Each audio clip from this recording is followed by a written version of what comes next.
तो students, welcome back to my channel. और school में हम सब लोगों ने प्राइम नंबर्स के बारे में तो सीखा ही होगा। प्राइम नंबर्स मतलब वो नंबर्स जो कि सिर्फ वन और खुद से डिवाइड हो सकता है। और आज हमारे पास प्राइम नंबर से रिलेटेड एक बहुत ही इंटरेस्टिंग सवाल आ चुका है। Prove dividing any prime number by 30 gives a remainder that is either one or prime. इसका मतलब बेसिकली है कि अगर हम एक प्राइम नंबर ले p, उसको डिवाइड करें 30 से, सो उसका जो रिमाइंडर आने वाला है वो या तो एक वन होने वाला है या फिर कोई और दूसरा प्राइम नंबर होने वाला है। दिखने में शायद से काफी डिफिकल्ट लग रहा होगा ये सवाल, लेकिन है बहुत ज्यादा आसान। देखते हैं कैसे सॉल्व करेंगे। पहली बात, प्राइम नंबर है तो टोटली फुल्ली डिवाइड तो नहीं होने वाला कभी भी 30 से, रिमाइंडर तो रहने ही वाला है। क्यों ना एक काम किया जाए, हम मान ले कि ये जो प्राइम नंबर p है इसको 30 से अगर हम डिवाइड करने की कोशिश करें तो पहले तो k टाइम्स तक ये फुल्ली डिवाइड होता है। मतलब पहले तो 30 क्या आएगा यहाँ पर, इसकी इक्वल बस कुछ एक पार्ट है जो कि 30 से डिवाइड नहीं होता, मतलब डिवाइड होता लेकिन इंटीजर नहीं होता। यहाँ पर सिर्फ इंटीजर्स से लेकर बात करना कर रहे हैं। प्राइम नंबर्स तो सिर्फ इंटीजर्स के बारे में हम जब बात करते हैं तभी यहाँ पर मैदान में उतरते हैं। Thus, let us call this R. For example 37 एक प्राइम नंबर है। अगर हम 37 को 30 से डिवाइड करने की कोशिश करेंगे तो मिलेगा 30 + 1, यानी यहाँ पर के दर्शाता है कि उस प्राइम नंबर के अंदर 30 कितनी बार है। यहाँ पर 37 के अंदर तो 30 एक ही बार है, तो इस केस में के की वैल्यू होगी 1 और आर की वैल्यू होगी जो रिमाइंडर आता है यानी 7। अब देखो कुछ चीजें यहाँ पर होना मैंडेटरी है। आर जो है, पहली बात एक काम करता है, आर के सारे पॉसिबल वैल्यूज को लिख देता है। यानी आर 1 से लेकर 29 तक सारे के सारे इंटीजर्स होने वाले है कि नहीं। मतलब अगर 30 हो गया तो इसका मतलब एक बार डिवाइड हो रहा है ना, तो तब तो वो प्राइम नंबर नहीं रहेगा, क्योंकि एक बार डिवाइड हो जाएगा और एकदम प्रॉपर डिविजन हो जाएगा, कोई रिमाइंडर नहीं रहेगा। जीरो भी नहीं हो सकता कि आप जीरो, आर की वैल्यू अगर जीरो होती है इसका मतलब भी है कि यहाँ पर प्रॉपरली डिवाइड हो जा रहा है। तो ऐसे केसेस में आर के कितने पॉसिबल वैल्यूज हो सकते हैं। R would belong to this set 1 2 3 4 5 6 7 8 9 10 11 12 13 14 15 16 17 18 19 20 21 22 23, ignore the background noise,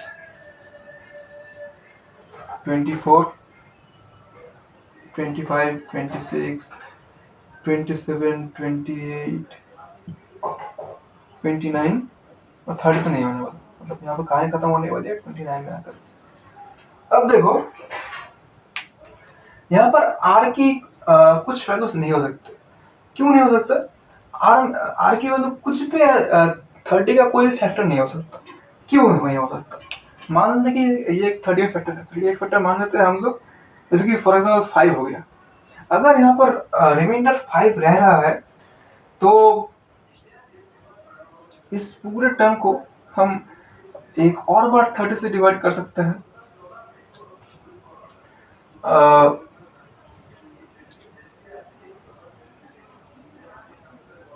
देखो अगर मान लेता है कि यहाँ पर 5 आ गया और ये के की वैल्यू 1 है, यानी ये नंबर 35 बन गया, लेकिन वो प्राइम थोड़ी होता है ना, वो तो एक कंपोजिट नंबर होता है।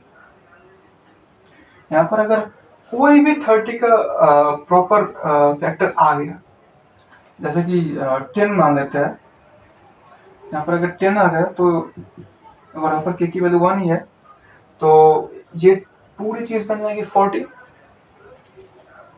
और 40 तक प्राइम नंबर है ही।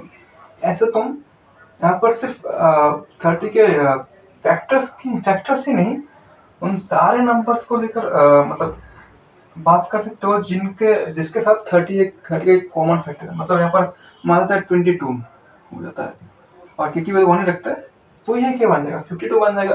लेकिन क्या 52 एक प्राइम नंबर होने वाला है? तुम जरा खुद से सोचो, यहाँ पर कोई मल्टीपल है 30 का, और उसके साथ हम कोई ऐसा नंबर ऐड कर रहे हैं जिसके साथ 30 का एक कॉमन फैक्टर है, जिसका मतलब 30 जिसके साथ एक कॉमन फैक्टर शेयर करता है, तो क्या वो नंबर कभी भी एक प्राइम नंबर बन पाएगा? कैसे बन पाएगा? बिल्कुल नहीं बन पाएगा। क्योंकि देखो p जो है, एक्चुअली नोशन तो गलत है। p जो है, p would be equal to this 30k plus 22। यहाँ पर अगर k की वैल्यू कुछ भी हो, मतलब 10 मान लेते हैं, 300 और ये आ गया 22, तो ये हो जाएगा 322। लेकिन वो तो कंपोजिट नंबर हो गया। इसका मतलब है यहाँ पर इस r की वैल्यू कभी भी मतलब कोई ऐसा नंबर नहीं हो सकता जो कि 30 का कोई फैक्टर हो, या फिर जिसके साथ 30 एक कॉमन फैक्टर शेयर करता हो। यानी हमें इस पॉसिबल नंबर ऑफ वैल्यूज में कुछ नंबर को हटाना पड़ेगा। सबसे पहले सारे के सारे इवन नंबर्स को हटाना पड़ेगा, इवन नंबर्स, देन सारे के सारे मल्टीपल ऑफ 3 को हटाना पड़ेगा। इसके बाद जितने भी 5 के मल्टीपल्स बच रहे हैं, 5 हो गया, 25 हो गया, बाकी सब तो आई थिंक रख चुके हैं। अब देखो हमारे पास क्या क्या बचा है। 1 है, 7 है, 13 है, 19 है, 11 है, 17 है, ऐसे 16 और ये 22 यहाँ पर नहीं है, ये निशान जस्ट इनको मिस कर गया है। 17 है, 23 है, 29 है। क्या तुम्हें इन सारे नंबर्स में से कोई कॉमन फैक्टर कॉमन चीज नोटिस हो रही है? अगर मैं इस 1 को यहाँ पर हाइड कर दूं, नोटिस करोगे सारे के सारे नंबर्स प्राइम नंबर्स हैं।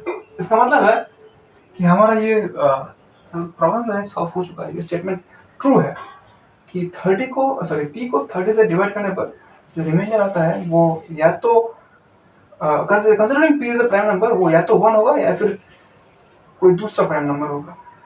और इसी के साथ हमारा आज का प्रूफ होता है खत्म। See you in the next video, और तब तक के लिए कीप लर्निंग।